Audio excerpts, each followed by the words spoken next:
I was thinking today about what Zohran needs to do in New York.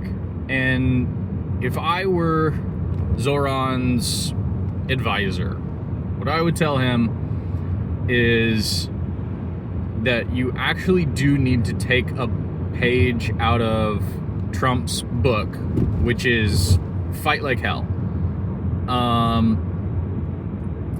I think part of what prevents people in politics from getting anything actually accomplished is this like overwhelming, looming threat of re-election, right? That you need to start fundraising and campaigning as soon as you enter office, because if you have a project that you want that's going to take 8 years and your terms are 4 years, you got to get elected twice, right? Otherwise, the next person that comes in can just say, no, I'm not going to really pursue that anymore, and all your hard work is for naught. But what I think Zohran actually has to do is operate like a last-term mayor.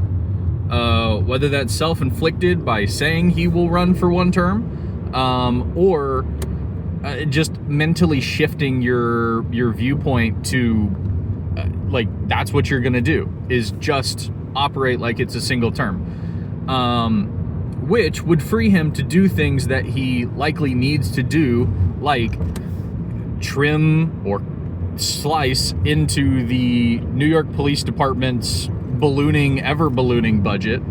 But I don't think it can also be cruel and retaliatory. We've seen how that can go, and usually when you are no longer in power, it doesn't go too well for you. So I think operating a program, something like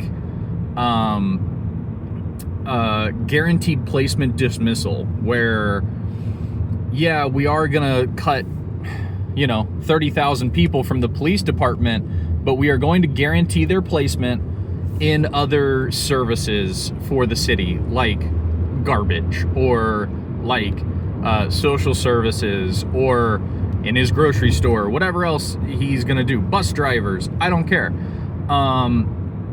Because I don't think it can be perceived as cruel either. But what that allows him to do is cut things that are ever ballooning and over budgeted, like the police, without fear of the retaliation, at least financially, from the the police unions and other very strong unions like that.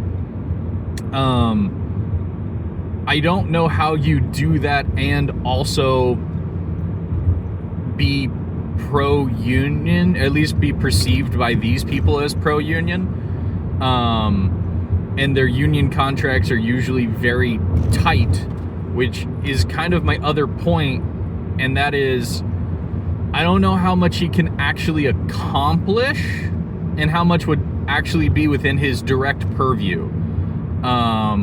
You want to start a government store. Okay, fine. Can you even do that?